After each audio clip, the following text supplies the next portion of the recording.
How's it going, guys, and welcome to another video. In this video I'm going to be giving you a brief breakdown on a vehicle that came into the workshop recently. It was a 2017 Mazda BT50. It had the 2.2 diesel engine in it, same as the Ford Ranger, and the customer complained that it had no performance whatsoever and he felt the turbo was not working. The turbo had failed. So in this video I'm going to be breezing through the diagnostic I done and what I set about doing to rectify this issue.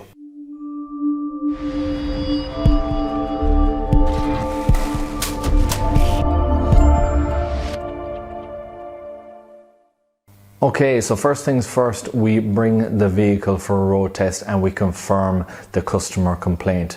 After driving it for a very short period of time, I was able to understand exactly what the customer was talking about. There was multiple lights on in the dash. One of them was related to just a service warning. The other two was definitely more problematic warning lights that was on. The vehicle had absolutely no performance. The turbo was disengaged and it was a limp home mode that was activated within this system. So I bring it back to the workshop and the first thing I'm going to do is plug in the scan tool and see what fault codes are present on the vehicle. In this instance, the fault codes were related to the DPF, so that makes it very much a streamlined check of what I'm going to be looking at next.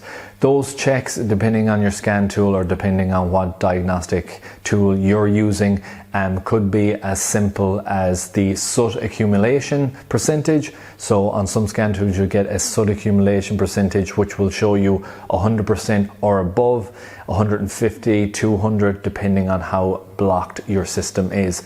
The other one is checking the differential pressure. So we're going to be looking at the differential pressure sensor within the DPF and seeing what the readings on the inlet outlet differential is.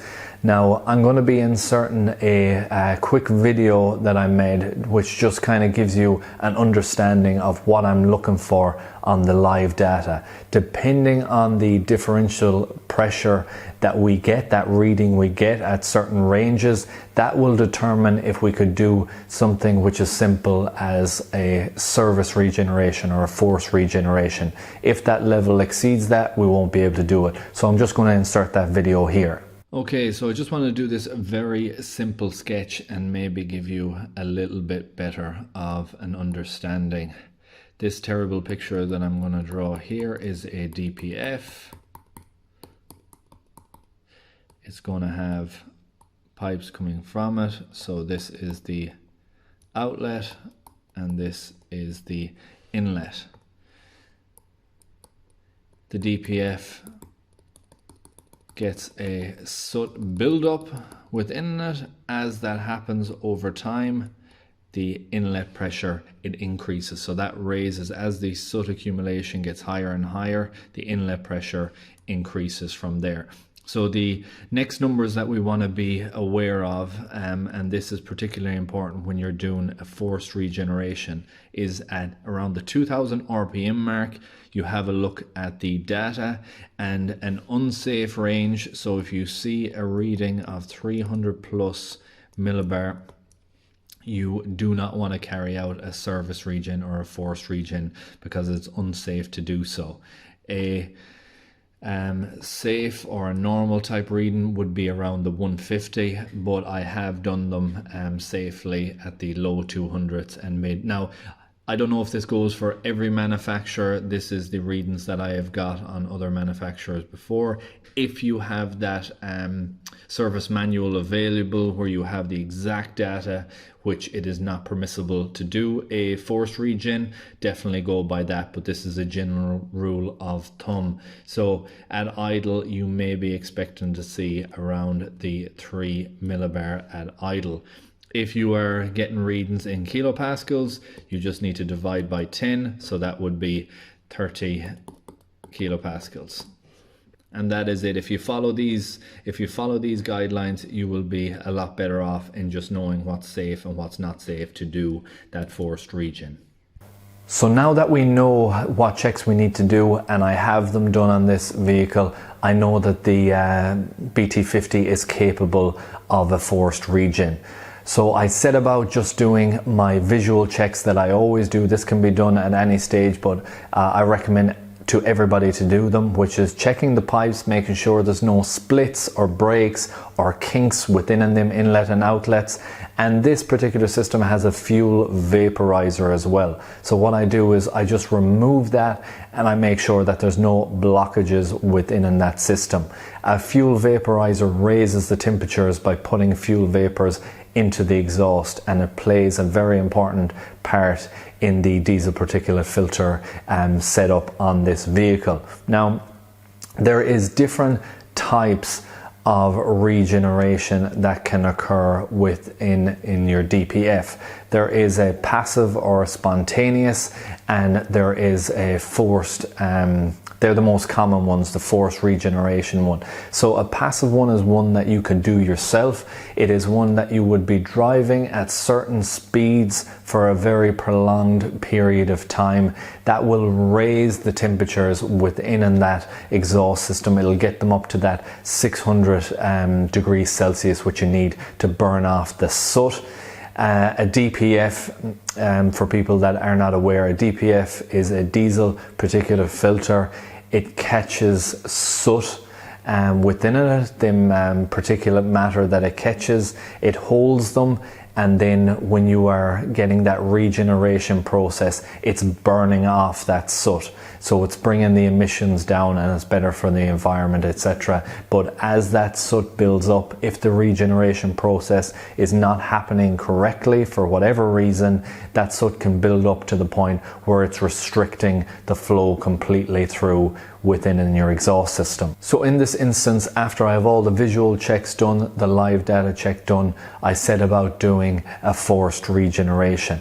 Now, to do a forced regeneration, you have to meet a certain amount of parameters, and the coolant temperature sensor has to be up to a certain level before it's going to kick in. So knowing that, I leave the vehicle to heat up until it reaches the level required, and then the forced regeneration or the service regeneration can start to happen. So now that the regeneration process is starting, the scan tool is telling me that it can take up to 45 minutes for this to complete. I stay very close to the vehicle at all times, and I would recommend that you apply every bit of safety that you can. Be in a nice open space. If you have fans, put them on. If you have an exhaust evacuation system, make sure that you use that to catch the emissions as well. Now that you have that done, you let it do its thing. I come back and forward and check on the system and make sure that I'm happy with everything that it's doing. Remember that the exhaust gets up to 600 degrees plus when it's doing the regeneration process, so you want to be safe at all times and make sure you don't leave your hand on any of those items while it's going on. Once the regeneration process is done, I set about and I reset the values, and then I can bring it for a road test. Just before I go on to the road test and show you that part of this particular video, I just want to talk about testing the differential pressure sensor. There is a number of tests that you can do on that. Some of them are very simple, like back probing with it connected using a multimeter, checking the voltage as you rev and making sure that the voltage is a steady voltage increase.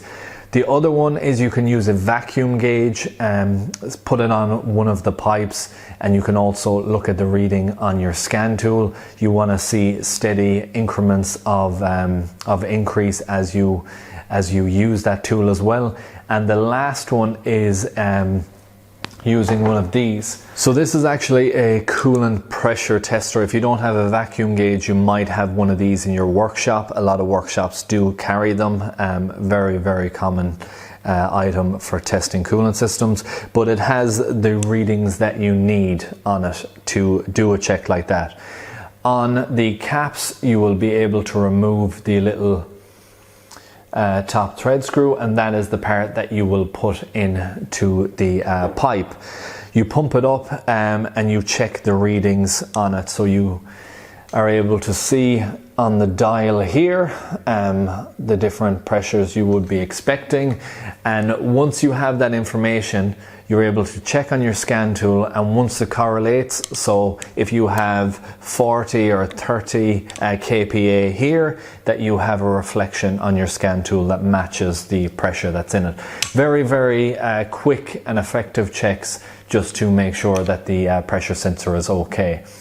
With that said, let's get back to the driving and the test drive of this particular vehicle and finishing up this process. So back to the BT50, I bring it for a test drive. After the test drive, everything is running perfectly with the vehicle. I am measuring the live data and all the levels have dropped back within the pressure readings to be absolutely fine, so I'm happy to give this vehicle back to the customer. The light that was on the dash that you seen in that clip was just a service warning light, which I quenched afterwards, and that was all good.